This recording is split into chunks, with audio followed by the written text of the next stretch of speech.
Movie Time ti fa entrare nel vivo del cinema, ti fa sentire come se fossi tu il protagonista del grande schermo.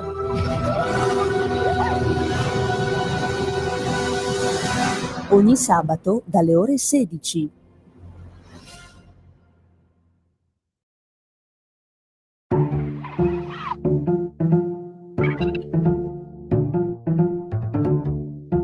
Va ora in onda Oltre la pagina.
Va ora in onda Terza pagina.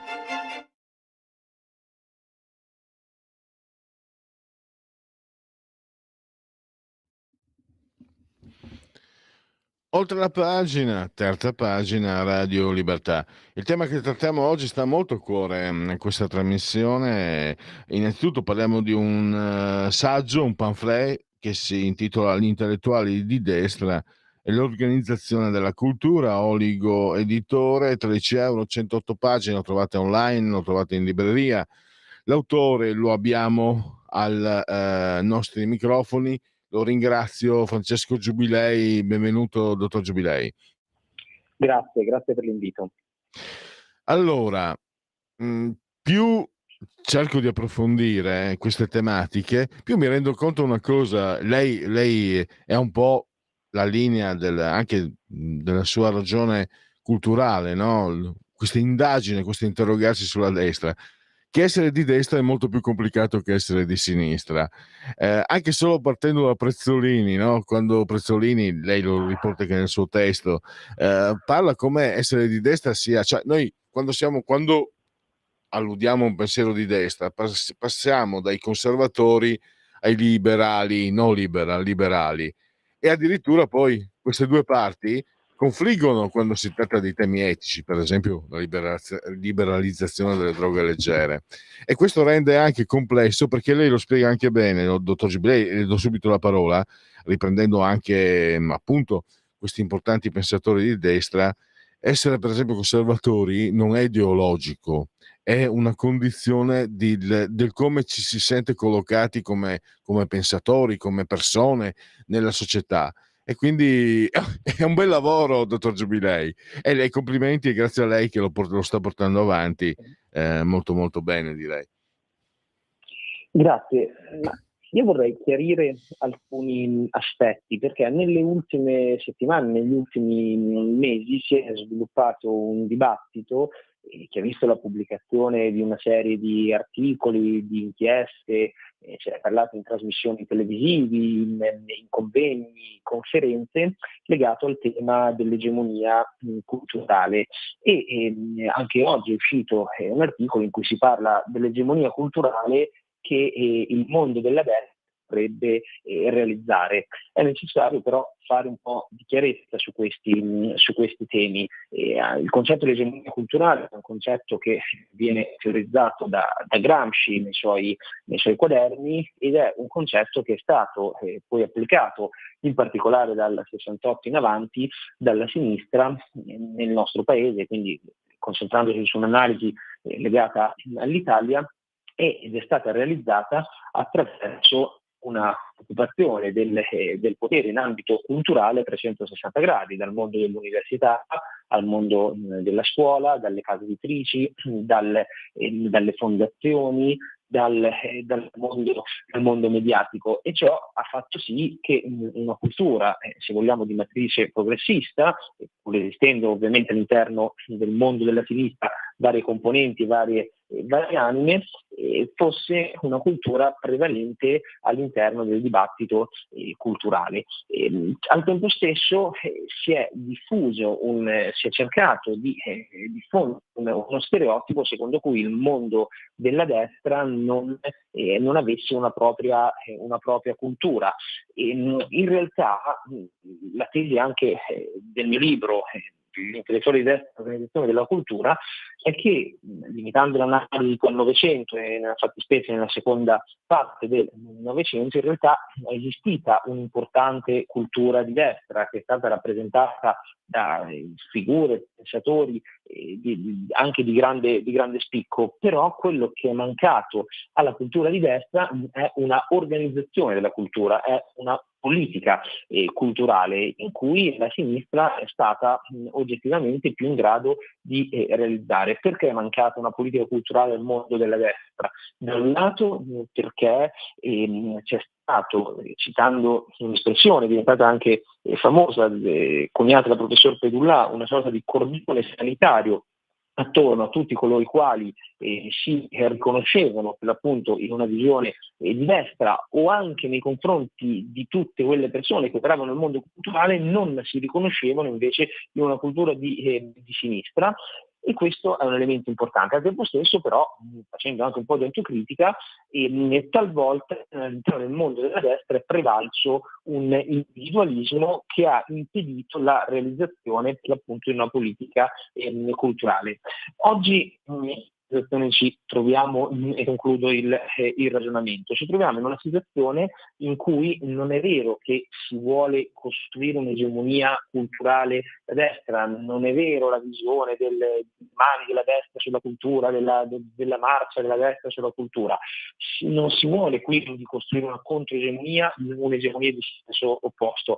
Si vuole invece sottolineare la necessità che il mondo della destra, che peraltro quando si utilizza questa parola un errore che viene fatto molto spesso è che attorno a un concetto estremamente ampio e estremamente variegato come quello di destra si tende a dare una definizione che è una definizione singola, quindi a considerare la destra come un monolite, e per cui escono sempre tanti articoli, tante inchieste in cui si mettono sullo stesso piano realtà e mondi che al loro interno invece sono divisi, e talvolta c'è quasi una conflittualità anche all'interno di determinate aree del mondo della destra, e invece si tende a fare tutto un calderone, che è un errore estremamente ampio. Però quello che dicevo è che non è che si vuole costruire una nuova forma di egemonia, semplicemente si vuole sottolineare la necessità che una cultura che ha un approccio differente trovi il giusto spazio, il giusto riconoscimento all'interno del dibattito, tanto politico quanto soprattutto culturale,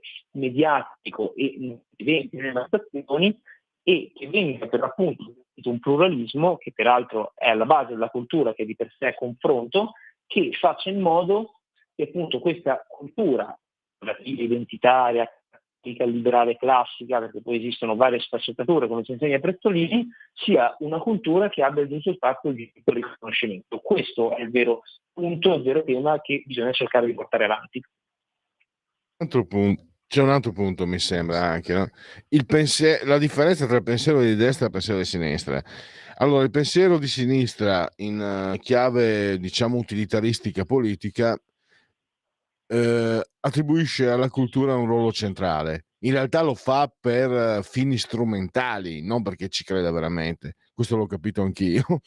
Però la destra è ancora peggio, il pensiero di destra, perché non riconosce alla cultura questo ruolo di centralità. E lo si può capire, io mi permetto di dirlo, perché non è possibile che vengano trascurate figure del Novecento. Per me, poi magari mi sbaglio, non sono una persona colta, però Longanesi, Flaiano e altri ancora, Benedetto Croce, più di così, più di Benedetto Croce non capisco.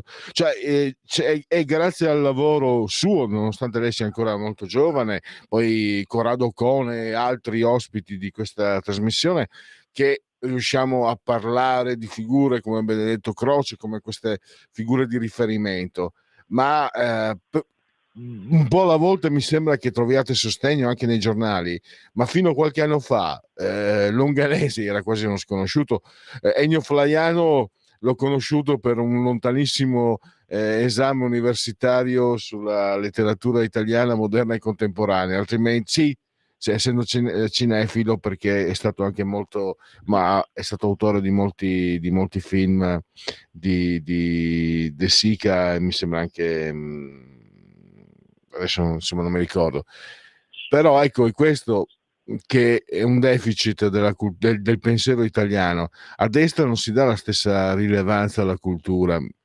o è un luogo comune, dottor Giubilei?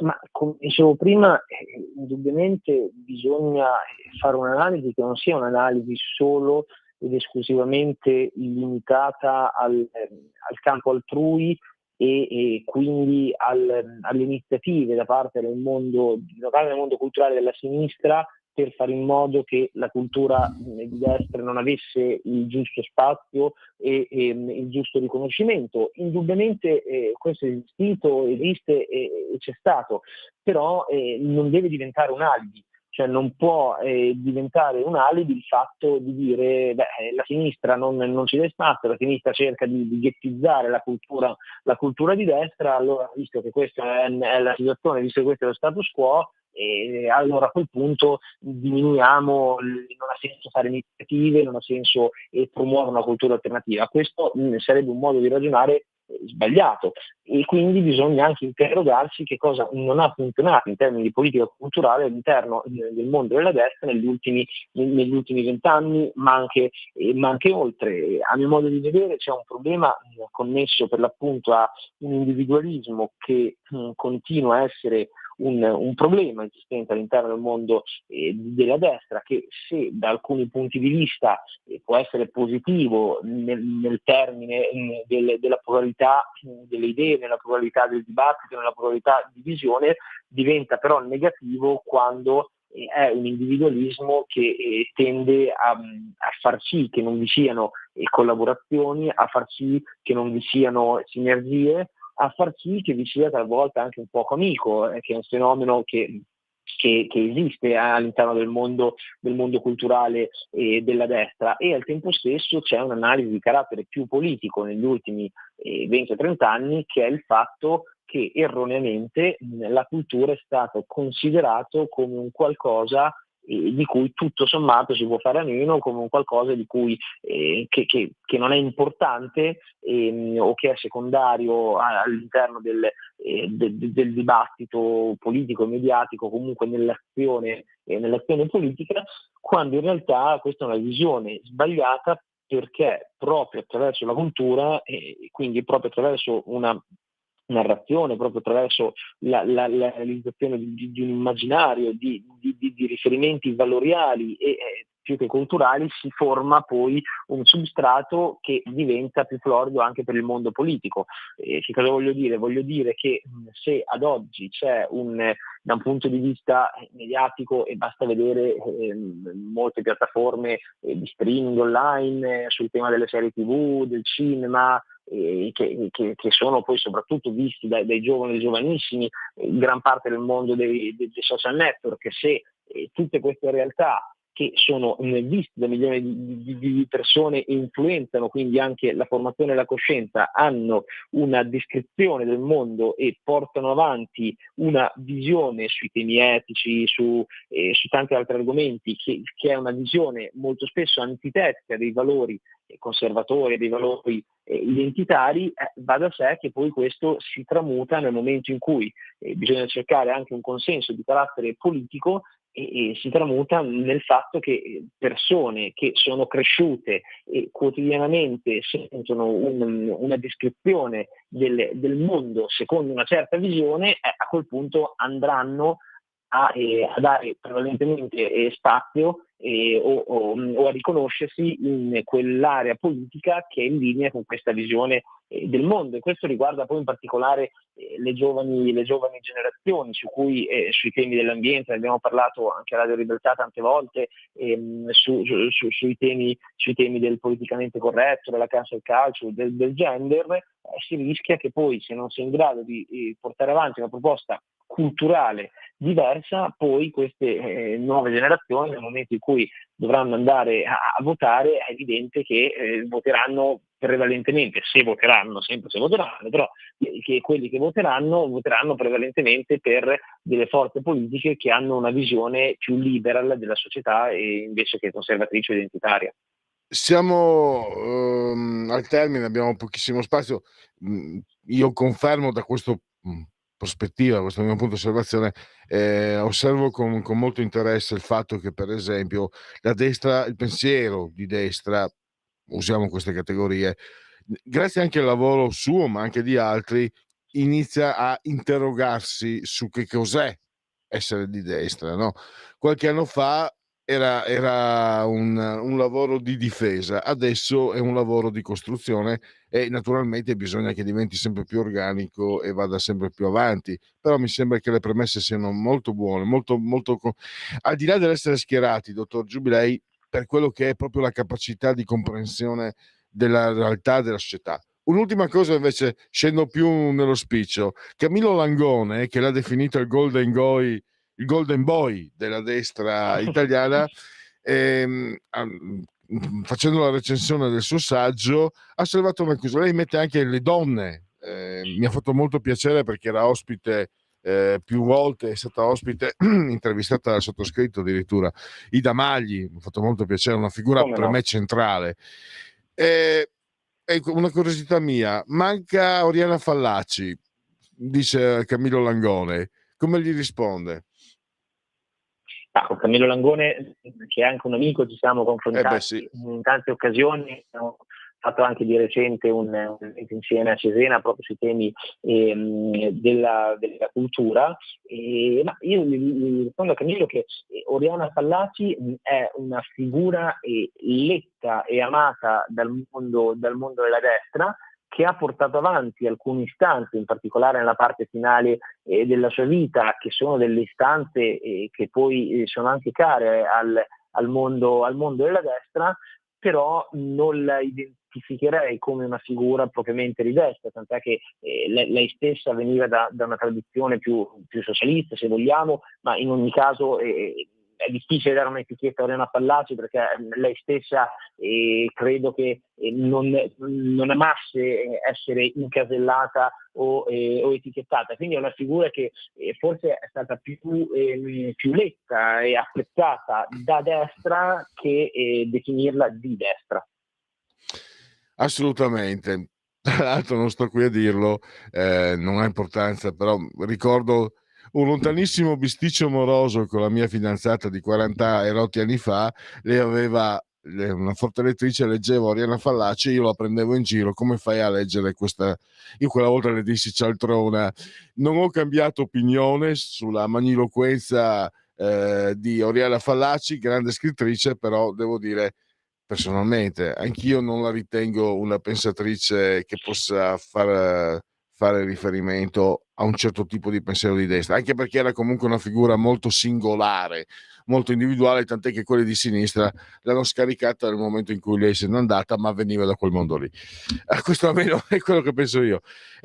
Allora, vi ricordo questo pamphlet, Oligo Editore, 13 euro, 108 pagine, gli intellettuali di destra e l'organizzazione della cultura. Lo trovate anche online, lo trovate nelle librerie. L'autore è Francesco Giubilei, abbiamo avuto il piacere di ascoltarlo qui ai nostri microfoni. Grazie, dottor Giubilei, e a risentirci a presto.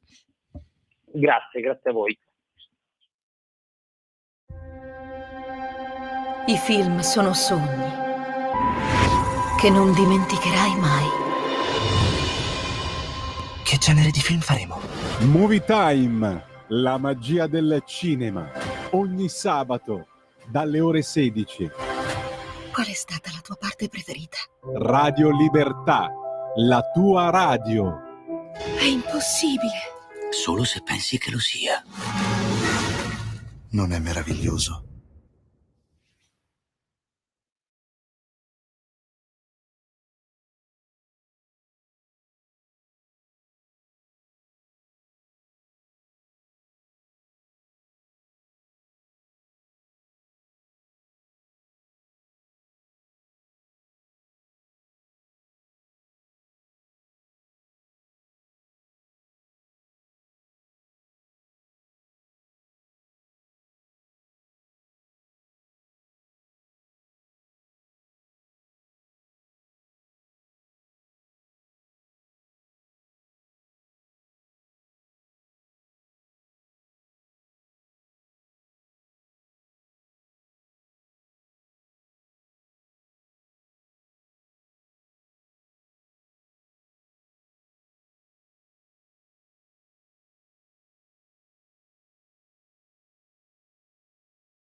Come sempre Giorgio Gaber chiude la settimana, noi domani non saremo in onda, quindi la chiusura a Giorgio Gaber della proposta per quanto riguarda la proposta musicale di Oltre la pagina di Radio Libertà. Impresa sovrumana, parleremo di un'impresa sovrumana, così l'ha definita il nostro ospite e secondo me sovrumana è anche poco, la riforma della giustizia, tanto necessaria quanto sembra impossibile quasi in questo paese. Ne parliamo, ma voi siete in tempo ad acquistare Panorama online, sia online o in edicola ovviamente, per leggere questo interessante servizio di Maurizio Tortorella. Tra l'altro, nello stesso numero di Panorama, Maurizio si è occupato anche di quello che sta succedendo in Cina. Devo dire la verità, ieri quando l'ho chiamato ha detto ci sono due cose, entrambe mi interessano, entrambe sono interessanti per la nostra trasmissione, ne posso trattare solo una. E siccome con Maurizio tante volte abbiamo parlato di giustizia, prima abbiamo parlato con Francesco Giubilei del pensiero liberale, e Maurizio Tortorella è un liberale autentico, un garantista autentico, lo dimostra tutta la sua storia personale, e quindi parliamo assolutamente di giustizia. Maurizio, se sei all'ascolto ti do il benvenuto e ti ringrazio naturalmente per la tua consueta disponibilità.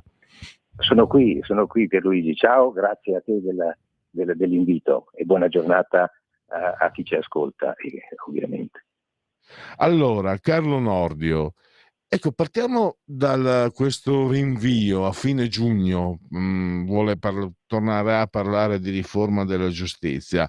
Viene in mente, io mi ricordo ancora addirittura all'elementare, il temporeggiatore. Questo è una Fabio strategia, Massimo. come la valuti questa scelta?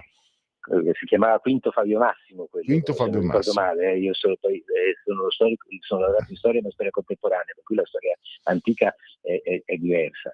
Beh, guarda, non so se lui temporeggi, se il ministro temporeggi, sicuramente lo scrivo nell'articolo su Panorama e me ne assumo ovviamente la responsabilità. Lavora in un ambiente che dal mio sommesso punto di vista non è proprio favorevole a questa giustizia, e l'ho scritto anche prima che 6 mesi fa, quando il ministro si era appena insediato, mi ero permesso appunto umilmente di consigliargli di provvedere a una riforma preventiva e fondamentale. La riforma preventiva e fondamentale è molto costituzionale ed è molto in linea con la teoria e la prassi e la giusta idea della separazione dei poteri, perché gli italiani non lo sanno, ma in Italia la separazione dei poteri non esiste, non è completa, diciamo così. Perché? Perché nei ministeri, cioè nel potere esecutivo, e soprattutto nel Ministero della Giustizia, lavorano circa 200 magistrati, cioè membri importanti, tra l'altro, del potere giudiziario. C'è una sovrapposizione importante. Questi 200 magistrati, sono 203 per l'esattezza, prima erano di più, poi una riforma ha limitato e messo il tetto al loro numero, lavorano nei ministeri. 103 di loro lavorano al Ministero della Giustizia e occupano ovviamente il gabinetto del ministro, l'ufficio legislativo, sono i capi del Dipartimento dell'amministrazione penitenziaria, ma soprattutto contribuiscono molto, in maniera molto pressante e importante, a scrivere le leggi.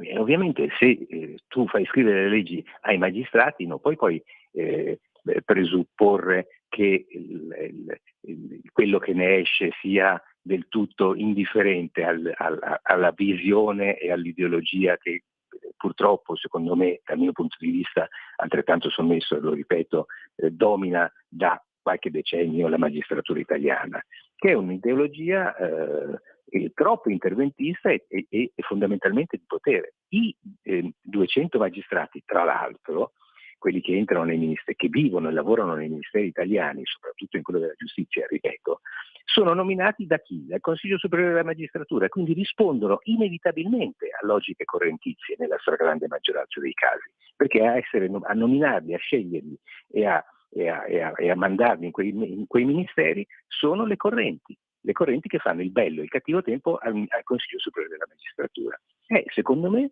un pre-problema sul quale Nordio avrebbe dovuto intervenire. Purtroppo non lo ha fatto, e quindi secondo me nel grande rallentamento e nell'apparente difficoltà che il Ministro sta incontrando nel varo di queste sue riforme, questo aspetto ha un ruolo importantissimo che purtroppo non viene colto fino in fondo. Spero di essere stato chiaro. No, è stato chiarissimo. Sì. Infatti, Maurizio, sembra lunare, no? Sembra distante, sembra filosofia, no? In realtà Montesquieu è la separazione dei poteri esecutivo, legislativo e giudiziario. E tu, proprio nel tuo articolo, che consiglio di leggere, sei stato chiarissimo. Questi vengono nominati dal CSM, quindi alla faccia della separazione dei poteri. E questo, riflettendo, guarda, 30 anni fa Montesquieu non sapevo malapena chi fosse. Poi grazie anche a questa professione, devo dire la verità, ho approfondito, ed è utile perché capisci che certi concetti non sono astratti, fanno parte del quotidiano. La separazione dei poteri è fondamentale e, come hai spiegato tu molto bene, qui viene meno. E a questo punto come la mettiamo? Perché Nordio la mettiamo evidentemente non se l'è vedremo. sentita. Cosa facciamo? Mettiamo che la vedremo. Cioè, io non sono molto ottimista, anche se stimo moltissimo Nordio, lo conosco da tantissimi anni, più di 30, perché all'epoca Panorama nel 1992-93 mi occupavo di tangenti e tangenti rosse in particolare, e quindi Nordio era un interlocutore utile da sentire. L'ho intervistato parecchie volte per Panorama, ho seguito le sue indagini, ovviamente in Veneto, quando era sostituto procuratore a Venezia. Io in lui ripongo molta fiducia. Le cose che Nordio dice e che scrive io le condivido in pieno. Per esempio trovo corretta la sua analisi sul reato dell'abuso d'ufficio. L'abuso d'ufficio è un reato che nel più del 95% dei processi finisce in nulla. Eppure partono le indagini, vengono iscritti al registro di indagati amministratori pubblici, che ovviamente ne traggono dei problemi politici, non solo di immagine, non solo, ma anche dei rischi appunto comportamentali, perché è evidente che se io rischio di essere indagato e sono un sindaco anche di una piccola città per un abuso d'ufficio con una norma scritta male, confusa, certe cose non le faccio, quindi l'attività dell'amministrazione locale è compromessa, è rallentata, è maltrattata. Altrettanto, e forse ancora peggio, vale per il reato come si chiama, l'altro reato sul quale si vuole il traffico di influenze illecite, che è una norma complicata creata su istanza grillina e non si capisce a volte nemmeno che cosa bene voglia significare. Poi Nordio vuole smussare gli eccessi della legge Severino, che dal 2012, anche se per esempio se un amministratore pubblico locale è condannato a lo fa decadere anche retroattivamente dal seggio, e quindi crea di fatto un problema, secondo me, di logicità. Cioè, se io sono condannato in primo grado ma poi vengo assolto in secondo e magari anche in Cassazione, perché devo lasciare il mio seggio se sono stato regolarmente eletto? Certo. Tutto questo e anche altro ha annunciato Nordio. Le riforme che lui propone sono tutte condivisibili e per un garantista come me sono fondamentali, ma non so dire se ci riuscirà, proprio perché è circondato, diciamo, mettiamola così, insomma, semplifico ovviamente, inevitabilmente tra questi magistrati magari ci saranno fior di tecnici e gente integerrima, però è plausibile che la categoria sia molto poco propensa a rinunciare a strumenti di potere come appunto sono certe norme. Ma cosa serve, Maurizio? Guarda, un piccolo ricordo. Quando ho cominciato questo mestieraccio per La Padania, il quotidiano della Lega, nel 1997, e mi capitava di intervistare sindaci, candidati sindaci, eccetera. E loro, tu sai, la Lega parte come movimento giustizialista. E loro mi Certo. dicevano, perché sai, erano delle belle chiacchierate molto istruttive per uno che cominciava il mestiere come me. Nel 1997, cioè 26 anni fa, mi spiegavano come l'abuso d'ufficio fosse un'arma mostruosa, fosse terribile. Poi mi dicevano, siccome eravamo ancora giustizialisti, non scriverlo è questo, ma spiegandomi il divenire delle cose, quindi una conversazione privata che spiegava all'allora giovane cronista come andavano le cose. 26 anni fa. Cosa, perché la politica, cioè è la debolezza intrinseca, endemica, non so neanche la definizione della politica, che non è riuscito a ottenere qualcosa che era giusto. Ripeto, movimento giustizialista, i suoi sindaci dicono al giovane Pierluigi Pellegrini, dicono guarda che l'abuso d'ufficio è una mostruosità, 26 anni fa. Sai, c'è, quando la mentalità, l'opinione pubblica diffusa, certe forze politiche spingono tutte insieme congiuntamente e coerentemente verso la demagogia. Penso ai grillini, voglio dire, per esempio, faccio un nome a caso, è difficile poi contrastare certe tendenze. Pensa a certe norme assurde votate appunto su istanza grillina, sulla quale adesso tutti dicono abbiamo sbagliato. Per esempio, scusami, mi permetto di cambiare tema, il taglio dei parlamentari. Il taglio dei parlamentari ha creato, in assenza di altre riforme coerenti, ha creato un sistema che funziona molto peggio rispetto a prima, dove appunto nelle commissioni parlamentari c'è il caos perché mancano il numero di parlamentari giusto. Cioè, il PD ha votato a favore con i grillini perché non poteva fare diversamente, erano al governo insieme, e adesso si morde le mani, ed è contrario. La norma è passata sull'idea che così si risparmiavano tanti soldi. In realtà si risparmia molto poco, il Parlamento è molto meno efficiente, tanto è vero che ormai prevale inevitabilmente il decreto legge come strumento legislativo, e quindi il sistema... No, Maurizio, in realtà, scusami, non voglio puntualizzare, l'ho scoperto che non è tanto, le spese sono identiche. Le spese sono identiche, per i gruppi sono state mantenute le stesse cifre. Sì. Dicevano che avrebbero risparmiato 100 milioni, in realtà si è scoperto, avevo letto che erano molti meno, tu mi dici che sono zero, ecco, ancora peggio ovviamente. Così ho letto, e dico la verità, anche la Lega è stato uno strumento, anche la Lega ha votato favorevolmente, è stato uno strumento ricattatorio, vergognoso, ma da parte dei grillini.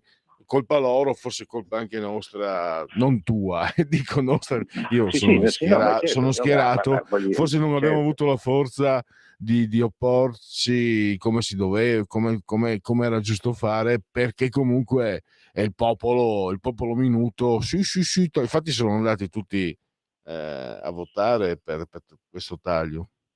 Certo.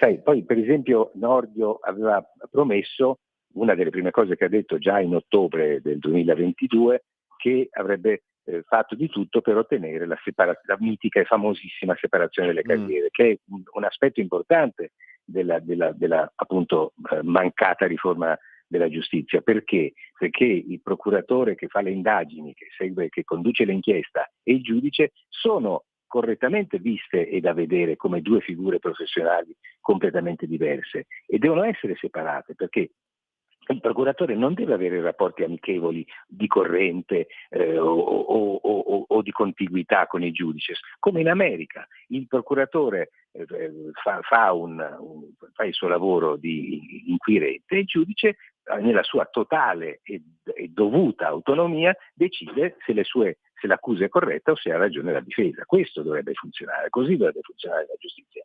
Eppure anche questa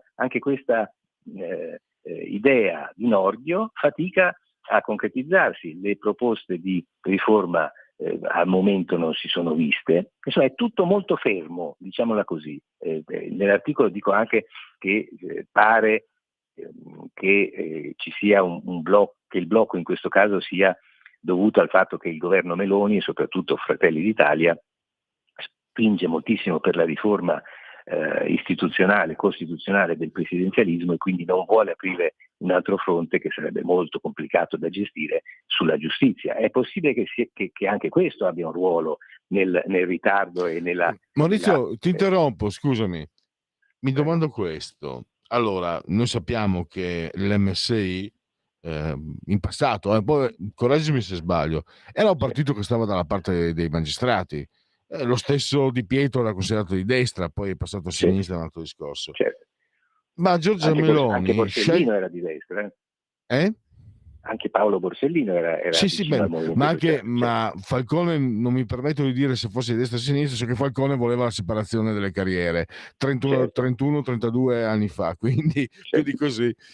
Come mai però secondo te Meloni sceglie una figura come Carlo Nordio, che lo sappiamo tutti che sarebbe andato con volontà, cioè di volontà propria, sarebbe stato per una riforma, cioè l'intenzione della Meloni mi sembrava virtuosa, anche se poi le opportunità e le situazioni chiaramente cambiano il panorama.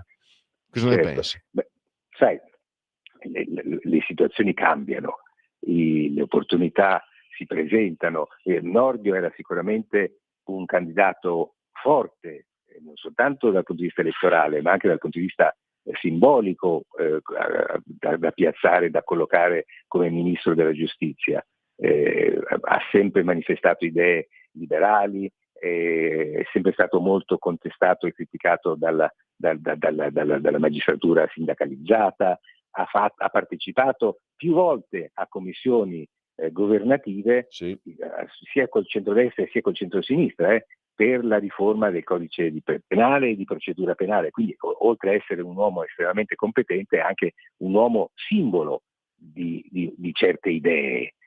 Per cui hai ragione tu, dal punto di vista tecnico-ideologico, mettiamo, anche se l'ideologia è una parola che non c'entra tanto con la giustizia, o non dovrebbe entrarci, era forse più vicino a Forza Italia che a Fratelli d'Italia, da questo punto di vista, perché è un liberale garantista serio e corretto, e quindi non rispondeva a certe logiche politiche. Forse anche questo c'entra, mi domando appunto se sia così, però non lo so, è difficile, è un po' di tempo che non parlo con Nordio, e quindi non so neanche se mi direbbe qualche cosa sulla materia. È possibile che comunque appunto l'uomo simbolo sia stato messo nella casella più appropriata per lui, ma che poi la situazione stia consigliando al governo, al momento quantomeno, di rallentare certi movimenti per far passare cose più urgenti e forse anche più importanti dal punto di vista del programma di governo, per l'appunto il presidenzialismo e riforme più ampie che non quelle della giustizia.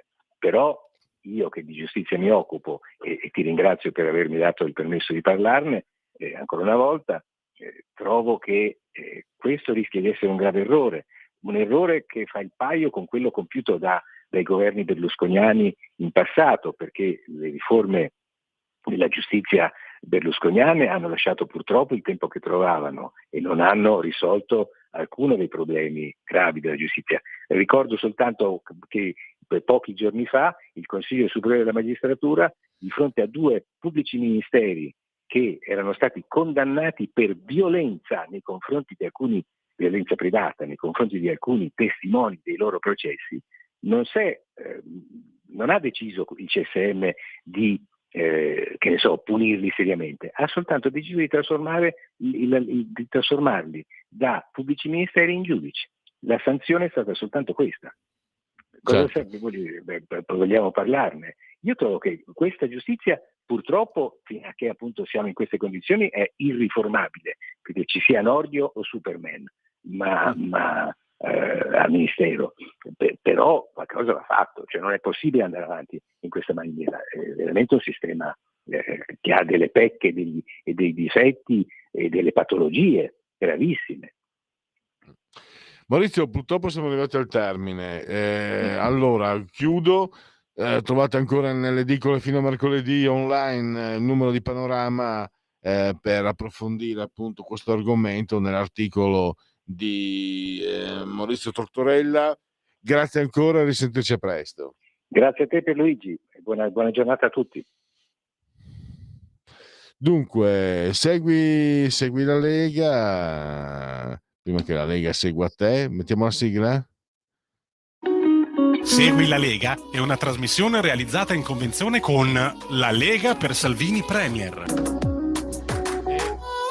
Un nostro omaggio, Segui la Lega, è una versione omaggio, prima che la Lega seguisca te, la Pellegrina, segua te, la Marciana, il 2 per 1000 nella dichiarazione dei redditi, D43, D di Domodossola 4, il brutto voto, sì, stavolta è il brutto voto, il 3 è il numero perfetto. Potete iscrivervi 10 euro tramite PayPal, anche se non siete iscritti a PayPal, il codice fiscale, quindi vi verrà recapitata la maggiore per via postale, ma ci sono di mezzo Poste Italiane, gesti apotropaici consigliati sia alle femminucce che ai maschietti. Infine le apparizioni televisive, radio televisive dei protagonisti. Chi abbiamo qui? Dunque, allora, 13:40, il responsabile economia Lega Alberto Bagnaia, Un giorno da pecora Radio 1, 15:30 Gianmarco Centinaio, vicepresidente del Senato, oggi è un altro giorno, Rai 1, l'europarlamentare Silvia Sardone questa sera alle 23:05 a dritto e rovescio. Oh mamma mia, c'è quello lì che lo posso vedere, il conduttore, quello che piace tanto a voi. Mamma mia, non lo posso vedere proprio. Non dovrei dirle queste cose. Allora, chiudiamo con Segui la Lega perché non c'è altro. Segui la Lega è una trasmissione realizzata in convenzione con La Lega per Salvini Premier. Niente, non c'è altro. Solo ricordarvi che oggi è il 13° giorno di Pratina, mese del calendario repubblicano, un giovedì Soibe 1 giugno per tutti, anno domini 2023-2023, Fra Dolcino nel 1307, dopo essere stato costretto ad assistere al supplizio dell'amata Margherita e dopo devastanti torture viene arso sul rogo a Vercelli. I dolciniani, che in realtà poi il dibattito aperto erano dei banditi o erano dei ribelli. Marilyn Monroe, Morgan Freeman, un Furlan a Bologna, Ezio Pascutti, Alberto Radius nel ghetto, Rietta Berti finché la barca va, Marino Basso, Brian Cox, Hannibal, Jonathan Price, Brazil, Ron Wood, Rolling Stones, Giancarlo Dotto, Carmelo Bene, Carlo Dotto, biografo praticamente di Carmelo Bene, Carlo Muraro, La Freccia di Gazzo, Conselve, Padova, e Alanis Morissette, cantautrice. Chiudiamo qui, ringrazio c'è la signora Angela, Clotilde e Carmela, esistono, un abbraccio forte e ringrazio moltissimo naturalmente il grande dottor Federico Borsari, assessore di comando regia tecnica. Non c'è più tempo perché assolutamente sta arrivando come un treno Lega Liguria. Buon proseguimento a todos. Miau. Stai ascoltando Radio Libertà, la tua voce libera, senza filtri né censura. La tua radio.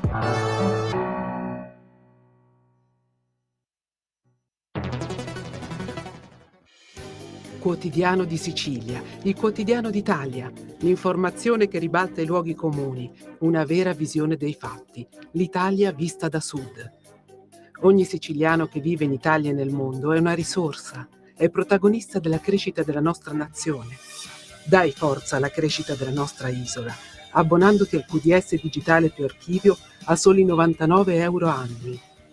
Quotidiano di Sicilia, il quotidiano d'Italia, una scelta di valore. Un nuovo modo per sostenere la tua radio. Visita radiolibertà.net. Ti basta un click e potrai versare il tuo contributo volontario direttamente online. Potrai donare con ogni tipo di carta di credito, anche prepagata. Ti aspettiamo online su radiolibertà.net. Sostieni la tua radio con il tuo contributo volontario. Radio Libertà. La tua radio. Diamo voce alla nostra gente. E per Lega Liguria diamo subito la linea a Fabrizio Graffione.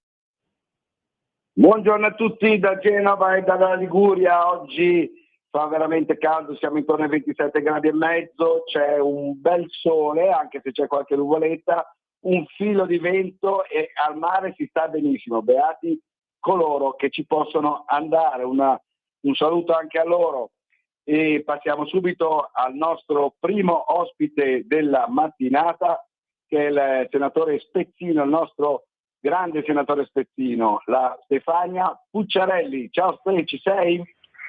Ciao Fabrizio, buongiorno e buongiorno a tutti i radioascoltatori che sono collegati in questo momento. Allora, io mi scuso la voce un po' rauca stamattina perché tra aria condizionata, freddo, caldo, caldo, freddo, freddo, caldo, e veramente ho avuto anche un po' di mal di gola negli ultimi giorni. Ma passiamo subito alla notizia che hai pubblicato tu sulla tua pagina Facebook, e cioè che grazie all'emendamento della Lega anche i comuni con una popolazione tra i 20.000 e i 100.000 abitanti potranno dotare le loro forze dell'ordine del taser, cioè la pistola elettrica sostanzialmente, uno strumento che ha dimostrato la sua efficacia, voluto fortemente da Matteo Salvini quando era ministro dell'Interno. Direi di sì, e sono molto contenta di questo risultato, anche perché di fatto grazie proprio all'interessamento di Matteo Salvini si è potuti arrivare ad avere questo prezioso supporto per le forze dell'ordine, iniziato con una sorta di sperimentazione che ha visto comunque dei risultati immediati proprio nell'utilizzo di questo strumento. È passato poi a regime per i comuni con una certa popolazione e oggi finalmente il numero degli abitanti si è andato a ridurre dai 100.000 ai 20.000 e quindi si è andato ad ampliare maggiormente quello che è la possibilità di utilizzo del taser, con l'auspicio che si riesca poi mano a mano ad arrivare anche ai comuni addirittura al di sotto dei 20.000 abitanti, perché questo strumento fa sì che sia un deterrente, perché oggi nel momento in cui un agente ha in dotazione il taser, il delinquente nel momento in cui è fermato sa bene che questo può essere utilizzato e quindi di fatto certe reazioni e certi fenomeni dove anche troppo spesso è successo di vedere gli agenti feriti, picchiati da delinquenti o balordi, oggi questa è una sicurezza nei confronti degli agenti in primis e nei confronti della sicurezza della collettività in generale. Quindi ben venga questa iniziativa con l'auspicio che possa essere nel periodo più breve allargato addirittura a tutti quei comuni che sono al di sotto dei 20.000 abitanti. Ricordiamo che il taser comunque funziona e è uno strumento di difesa, perché non è di offesa, cioè come giustamente hai ricordato tu, è un grandissimo deterrente, perché oggi praticamente la pistola, quella vera, l'arma da fuoco, non si usa praticamente più soltanto quando chiaramente si è attaccati con un'altra arma da fuoco, perché c'è il discorso della proporzione e della sproporzione. Quindi io ti chiedevo una riflessione su questo argomento che è anche attualità, anche con i fatti di Milano che sono successi proprio nei giorni scorsi, l'altro giorno, e volevo un po' una riflessione su questo, perché io vedo tanti malviventi che insomma reagiscono, cioè io leggendo la cronaca ci sono tantissimi episodi di resistenza pubblico ufficiale.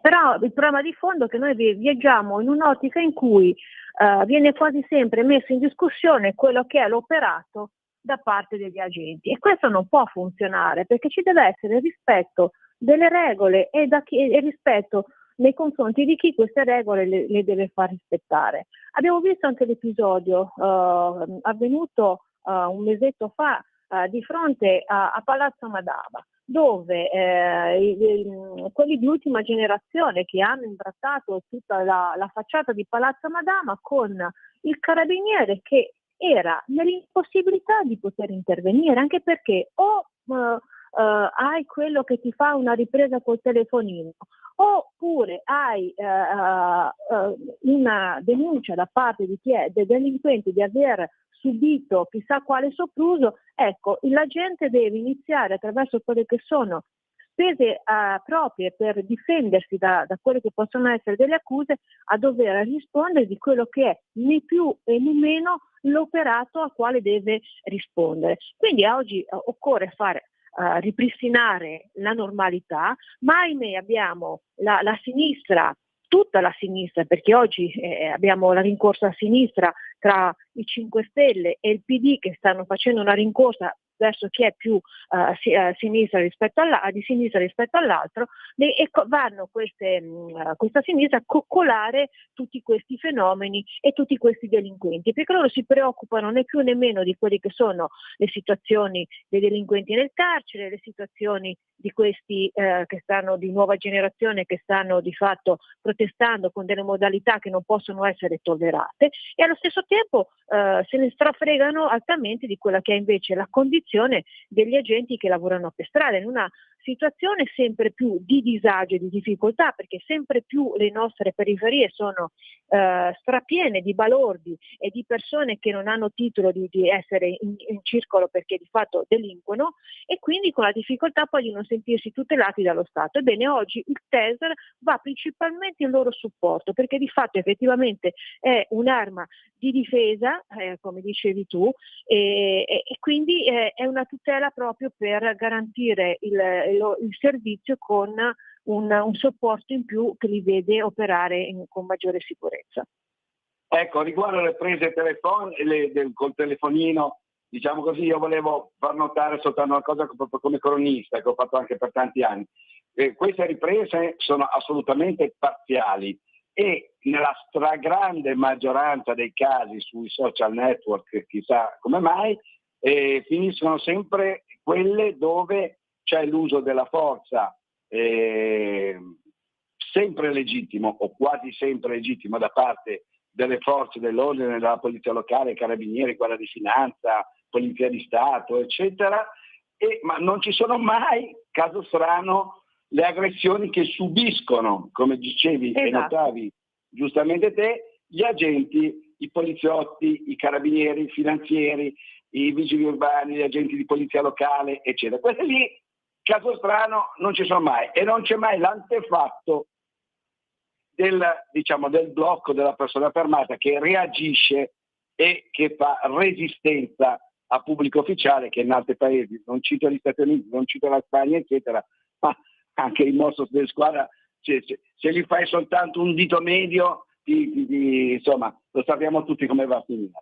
Ecco, e questa mi sembra una cosa veramente incredibile, cioè che non ci sia mai un filmato che finisce sui social network dove sono aggrediti le forze dell'ordine, o ce ne sono veramente pochi, sinceramente, Stefania, è un dato di fatto. Io però vorrei avere anche dei giudici che arrivano delle sentenze dove viene rimesso il giusto equilibrio delle cose, dove per esempio il caso della trans di questi giorni, leggendo quelli che sono comunque i vari comunicati stampa, sembra che abbia minacciato di poter contagiare delle persone in quanto malata di AIDS, quindi il problema è venuto fuori da questo.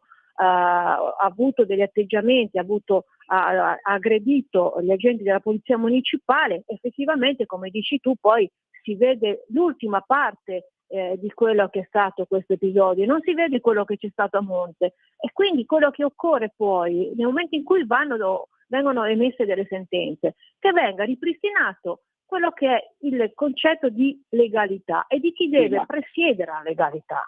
Purtroppo oggi viene svilito questo ruolo. e dobbiamo riportarlo invece nella giusta dimensione, altrimenti noi rischiamo di far scattare la società, perché se nessuno poi rispetterà delle regole, perché noi lo mettiamo nelle condizioni di non far rispettare quelle che invece sono le figure preposte alla vigilanza della sicurezza, e quindi rischieremo veramente di andare nell'anarchia e non poter governare quelli che sono dei fenomeni che possono che possono nascere, e quindi verrà veramente poi ancora più difficoltoso poter andare a garantire la sicurezza in tutte le città e in tutte le periferie.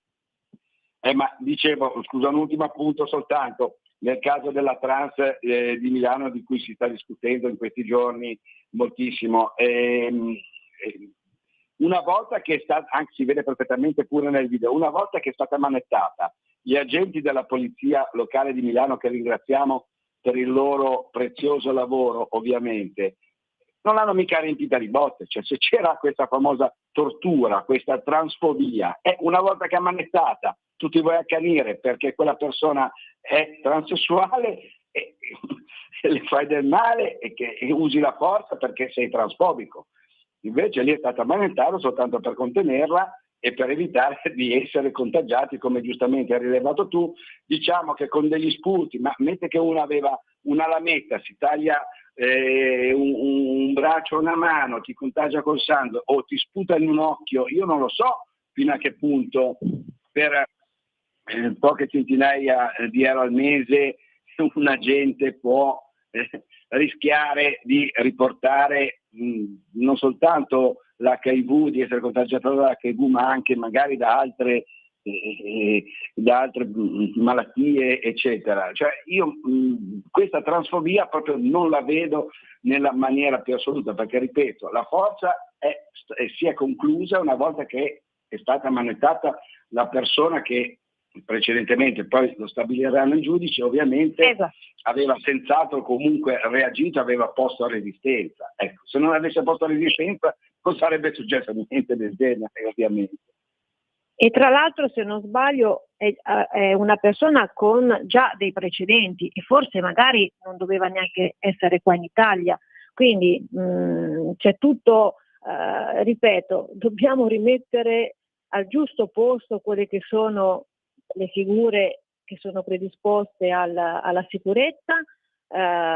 Bisogna tornare alla normalità, ma quando tu hai una sinistra che di fatto è per l'identificazione della gente nel momento in cui va a operare, quando tu vedi anche una stampa, una televisione che nel momento in cui ci sono degli arresti di delinquenti conclamati offuscano il viso, mentre invece mettono in bella mostra quelli che sono i volti degli agenti che magari poi tutti auspichiamo che vengano fuori da quella che è un'accusa e dove potranno dimostrare sicuramente quella che è la loro innocenza, ecco, a quegli agenti che dovranno anche pagare di propria tasca l'avvocato, perché l'avvocato non lo paga lo Stato, ecco, una volta invece che l'identità degli operatori è messa in bella mostra, allora lì nessuno pensa poi dover risarcire qualche danno. E su questo io sinceramente non sono d'accordo. Per me il rispetto delle regole vale per tutti. So che tu devi scappare, c'è l'appuntamento, anzi ti ringraziamo per il tuo tempo. Ricordo soltanto che qualcuno soltanto l'anno scorso, un paio d'anni fa, ai tempi di coronavirus, di emergenza coronavirus, diceva sputare è un po' come sparare, e la chiudiamo qua. Ti ringraziamo e ti auguriamo una buona giornata e buon lavoro. Ciao Stefania. Grazie a voi, buon lavoro a tutti, buona giornata. Ciao a te, grazie ancora al nostro senatore spezzino Stefania Pucciarelli, e passiamo subito al nostro secondo ospite della mattinata, che è il segretario provinciale della Lega di Genova e assessore al comune di Genova, Francesca Scorso. Ciao Francesca, ci sei? Buongiorno Fabrizio, buongiorno a tutti gli ascoltatori. Allora, dove ti trovi in questo momento, Fra? Sono appena rientrata in ufficio a Palazzo Tursi dopo essere stata nel bel mezzo di un set di una miniserie che stanno girando a Genova, una delle tante, perché Genova ormai è teatro di tantissime produzioni televisive, questo ovviamente ci riempie di grande orgoglio, e sono andata appunto a vedere un po' di quello che è il girato, e devo dire che è veramente molto bello vedere Genova non solo piena di turisti, ma anche piena di produzioni che la scelgono proprio per portare qui il grande cinema o anche delle serie TV, degli spot televisivi. Quindi grande soddisfazione, perché stiamo facendo un'ottima operazione di marketing, a quanto pare. Bene, allora tu sei stata l'altro giorno, mi dicevi, a questo Mission Restore Our Ocean and Waters, lanciato dalla Commissione Europea. Tra l'altro un'opportunità data anche dal nostro europarlamentare genovese Marco Campomenosi, che ringraziamo. Ecco, ci spieghi un attimino dove sei stata, cosa hai fatto, di cosa si tratta velocemente, perché poi c'è un argomento collegato. Sono stata nel Palazzo dei Normanni, che è la sede del Parlamento regionale siciliano, dove c'è stata questa riunione organizzata dalla Commissione Europea, che ha visto coinvolti tutti quei comuni italiani e spagnoli, ma non solo, tutti quei comuni anche europei, quelle regioni e quelle associazioni che hanno deciso di aderire a questa missione Mission Restore Our Ocean and Waters, che appunto vede protagonista Genova in qualche modo, perché Genova è stato il primo comune, grazie a Marco Campomenosi, che ha saputo farci affezionare sin da subito a questo progetto, ad aderire. Quindi Marco Bucci appunto ha presentato, io in sua rappresentanza a Palermo, quello che è il nostro programma, il nostro charter, che è Genova 2050 Lighthouse City Strategy, che praticamente appunto è un programma, un progetto che vuole in qualche modo far crescere la consapevolezza sia nelle istituzioni sia nei cittadini che cosa l'acqua rappresenti, il bene che rappresenta l'acqua, non solo quella del mare, ma l'acqua in generale, e tutti siamo consapevoli di che momento storico stiamo attraversando,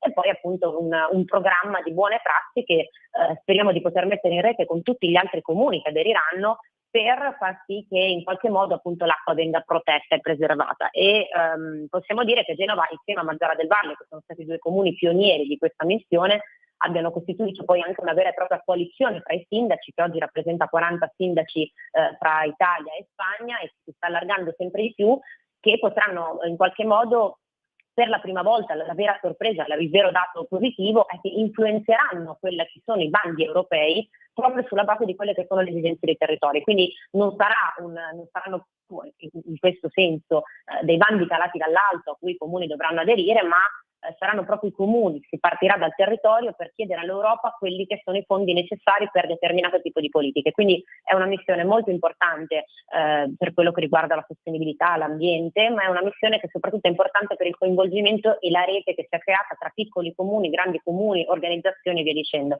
E devo dire che è stato un evento molto partecipato, che ha fatto veramente rendere l'idea di quello che si sta costruendo. Quindi veramente il ringraziamento più grande va a Campomenosi, Marco, il nostro capodelegazione nel Parlamento Europeo, che ha subito voluto parlare con il Comune di Genova, proprio perché Genova è chiaramente molto coinvolta, sappiamo perfettamente quello che sia, cosa rappresenti per noi il mare, e dunque Genova ha aderito per prima, e proprio a Genova il 26 di giugno ci sarà un po' la restituzione di quella che è l'agenda condivisa fra tutta la coalizione dei sindaci, proprio nel contesto di quelli che sono gli eventi collegati al Grand Finale della Ocean Race. E quindi vi invito chiaramente a partecipare a questa importantissima giornata, in cui si faranno progetti, si parlerà di cose, si metteranno a terra le basi per quella che è la costruzione di una vera e propria missione che davvero porterà dei grandi risultati per il nostro territorio.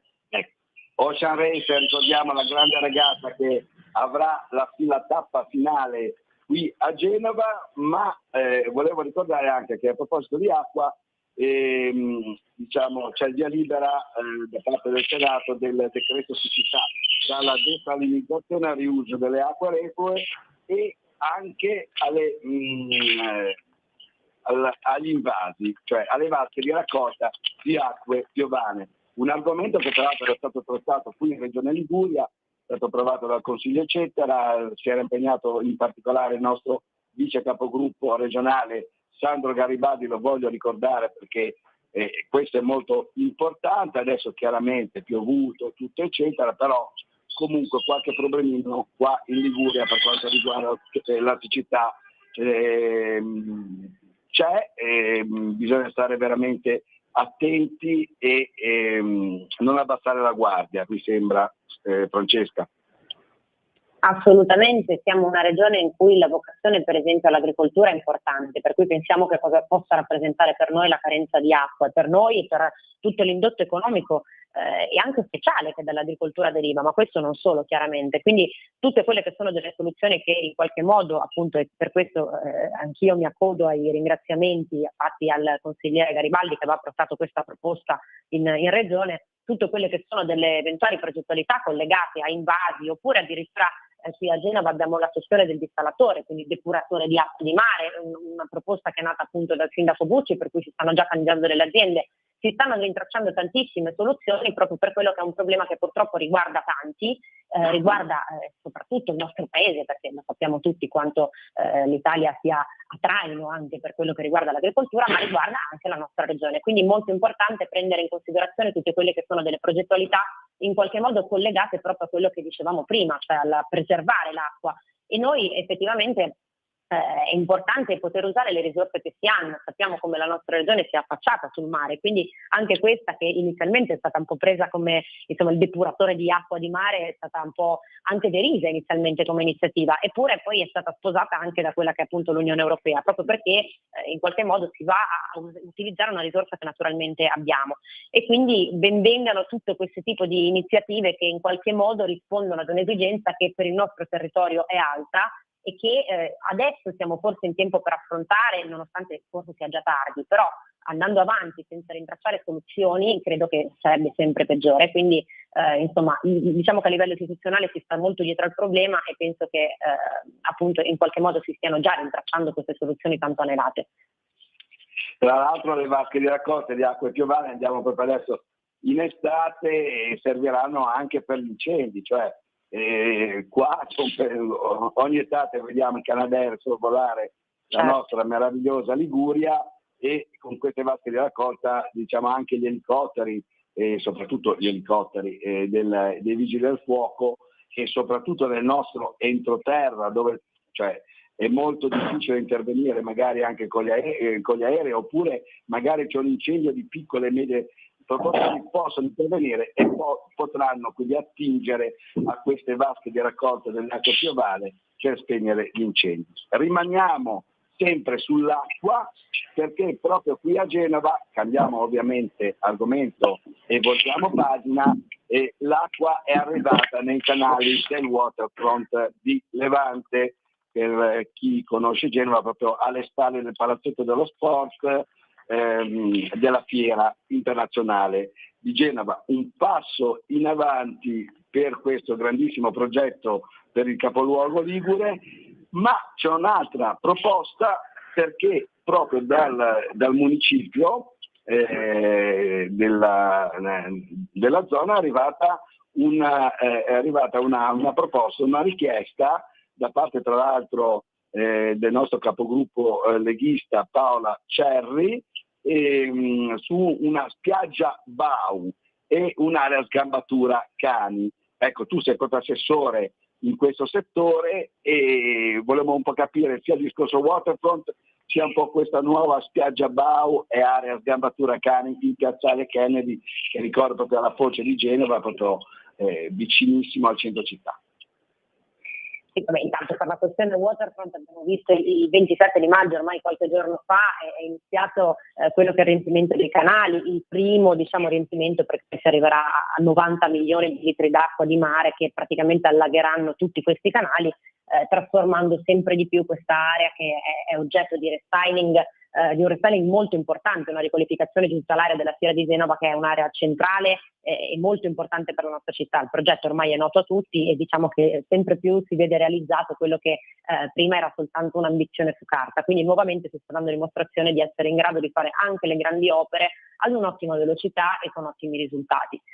All'interno di questa grandissima riqualificazione poi però è importante anche ricordarsi di quello che è l'ordinario. Giustamente ricordavi di come negli scorsi giorni in Consiglio Municipale nel Municipio Levante proprio la nostra capogruppo Paola Cerri ha presentato un documento che vuole vedere anche andare incontro a quelle che sono le esigenze dei cittadini della Fiera della Foce, perché appunto in quell'area sono anch'io venuta al corrente chiaramente nei confronti fatti con i municipi, è un po' carente la questione riguardante le aree cani, e Genova è una città che di cani è ormai popolata quasi quanto di cittadini, nel senso che siamo una città con tantissimi amici a quattro zampe, tantissimi padroni di cani, ed è giusto appunto dar loro la possibilità di coesistere anche con chi i cani magari non li ha, però bisogna dare appunto gli strumenti perché tutti possano utilizzare delle aree adatte per la circolazione, la gambatura libera dei cani stessi, e quindi appunto nasce proprio da questa idea qui, con un confronto che appunto io e Paola abbiamo avuto insieme, l'idea di proporre che proprio all'interno del waterfront si possa anche prevedere un'area di questo tipo. Questo perché chiaramente l'area in questione è molto grande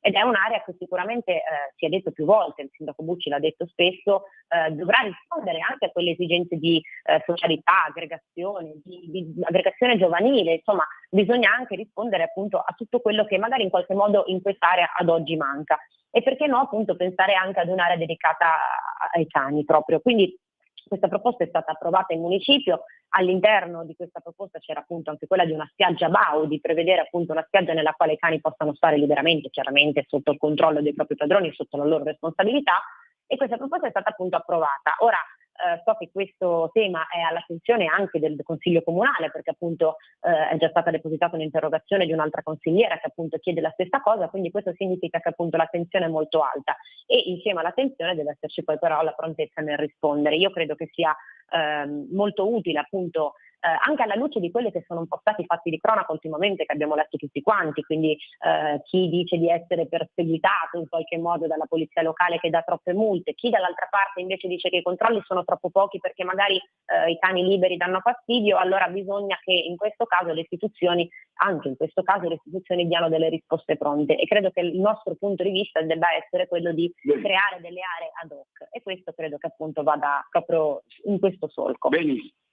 Benissimo, ti ringraziamo e ti auguriamo buona giornata e buon lavoro, perché il nostro tempo a disposizione è finito. Ciao ancora e buona giornata. Ciao Fra. Grazie mille a voi, ciao, buona giornata. Allora ringraziamo il nostro segretario provinciale della Lega di Genova e assessore al Comune di Genova, Francesca Corso. Per il momento da Genova e dalla Liguria è tutto. Linea a Milano da Fabrizio Graffione. Avete ascoltato Oltre la